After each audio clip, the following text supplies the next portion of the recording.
പുന്നാര ശശികല ടീച്ചറെ, ചില കാര്യങ്ങൾ കാണുമ്പോൾ അപ്പം തന്നെ നിങ്ങളെ ഓർമ്മപ്പെടുത്തില്ലെങ്കിൽ എനിക്ക് മനസ്സിനൊരു സമാധാനമില്ല. ടീച്ചറെ, മുമ്പൊരിക്കൽ മദ്രസയുടെ മഹത്വം, അവിടെ പഠിപ്പിക്കുന്ന കാര്യം, അതുവഴി കുട്ടികൾക്ക് കിട്ടുന്ന നേട്ടം, മദ്രസയുടെ മഹാത്മ്യമൊക്കെ ഞാൻ പറഞ്ഞപ്പോൾ ടീച്ചർ അന്ന് എന്നോട് പുച്ഛം മനോഭാവത്തോട് ചില ചോദ്യങ്ങൾ ചോദിച്ചിരുന്നു. അതിലൊന്നിങ്ങനായിരുന്നു, ഉസ്താദ് മദ്രസയിൽ പഠിപ്പിക്കുന്നതിൻ്റെ മഹാത്മ്യമൊക്കെ പറഞ്ഞല്ലോ, എന്നിട്ട് എന്തേ ഉസ്താദെ ഒരുത്തനും ഉമ്മുമ്മാനെയും സ്വന്തം കൂടപ്പറപ്പിനെയും കാമുകയും കൊന്ന് സ്വന്തം ഉമ്മാനെ കൊല്ലാൻ നോക്കി ജയിലായത് ഉസ്താദേ? തിരുവനന്തപുരത്ത് അഫാൻ്റെ കാര്യം പറഞ്ഞത്. അഫാൻ സ്വന്തം കൂടപ്പറപ്പിനെയും ഉമ്മാമാനെയും കാമുകിയൊക്കെ കൊന്നത് ഈ മദ്രസയിൽ പഠിച്ചുകൊണ്ടാണെന്നാണ് എൻ്റെ ചോദ്യത്തെ ഉത്സാരം. എങ്കിൽ ടീച്ചർ ഉറക്കത്തിൽ നിന്നില്ല, എണീറ്റെങ്കിൽ വേഗം പല്ല് വെച്ചിട്ട് ഈ വാർത്ത ഒന്ന് കൊണ്ടുപോയി. കണ്ണൂരിൽ മഹിളാ മോർച്ച ജില്ലാ കമ്മിറ്റി അംഗത്തെ മകൻ കഴുത്തറുത്ത് കൊന്നു, സ്റ്റേഷനിലെത്തി കീഴടങ്ങി 25-കാരൻ. മഹിളാ മോർച്ചയുടെ നേതാവ് കൊല്ലപ്പെടുമ്പം ഏതായിരുന്നാലും അവരുടെ മകൻ എവിടെ പോയിട്ടുണ്ടാവും? മദ്രസയിൽ എന്തായാലും പോയിട്ടില്ല, പിന്നെ എവിടെ പോയിട്ടുണ്ടാവുക? ഞാൻ എൻ്റെ അഭിപ്രായം പറയാം.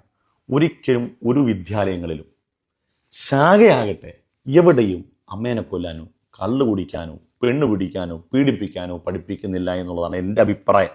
അതങ്ങനെ തന്നെ, എൻ്റെ നിലപാടങ്ങനെ തന്നെ. ഇങ്ങനെയൊക്കെ സംഭവിക്കുമ്പം ടീച്ചറിൻ്റെ അതേ മനോവൈകല്യം എനിക്കുണ്ടെങ്കിൽ ഞാൻ എന്ത് പറയണം? ഇത് ശാഖയെന്ന് പഠിപ്പിച്ചു വിടുന്നതെന്ന് പറയണ്ടേ? ടീച്ചർ അങ്ങനെ പറയണ്ടേ? അത് പറയാത്തത് എന്തുകൊണ്ടെന്ന് വെച്ചാൽ ടീച്ചറിൻ്റെ വിഭ്രാന്തി എനിക്കിതുവരെ ആയിട്ടില്ല, ഇപ്പം നോർമലാണ് എന്നുള്ളത് കൊണ്ടാണ്. കഴിഞ്ഞില്ല. ടീച്ചർ ആ ചോദ്യം പിന്നെയും ഒന്നുകൂടെ തുടർന്നു. എന്നിട്ട് എന്തേ ഉസ്താദെ പെണ്ണ് പിടിക്കരുതെന്ന് മദ്രസയെ പഠിപ്പിച്ചിട്ട് എന്തേ നിങ്ങളും പെണ്ണ് പിടിക്കുന്നത് ചോദിച്ചു. ടീച്ചർ ഒന്നും കൂടി പല്ല് തേച്ചിട്ടുണ്ടെങ്കിൽ ഒന്നും കൂടി ഒന്ന് പല്ല് തേച്ച് നാക്കൊക്കെ പഠിച്ചിട്ട് ഈ വാർത്ത കണ്ടു. 12 വയസ്സുകാരനെ ലൈംഗികമായി പീഡിപ്പിച്ചു. നാരങ്ങാനം സ്വദേശി 22 വയസ്സുകാരനെ അശ്വിൻ രാജ അറസ്റ്റിൽ. കുട്ടിയുമായി പ്രതി സൗഹൃദം സ്ഥാപിച്ച് കഞ്ചാവ് ഒലിപ്പിച്ചു. ഒരു വെടിക്ക് 2 പക്ഷി കഞ്ചാവ്. അപ്പം അവൻ ലഹരി വിൽക്കുന്നവനും വാങ്ങുന്നവനും ഉപയോഗിക്കുന്നവനുമാണ്. അതിനോടൊപ്പം ഒരു ആൺകുട്ടിയെ പ്രകൃതി വിരുദ്ധ പീഡനത്തിന് ഇരയാക്കുകയും ചെയ്തു. ഇതെവിടെ പഠിപ്പിക്കുന്നതാണെന്ന് പറയണം ടീച്ചറെ. ടീച്ചർ പറഞ്ഞു എവിടെ പഠിപ്പിക്കുന്നതാണെന്ന് പറയണം.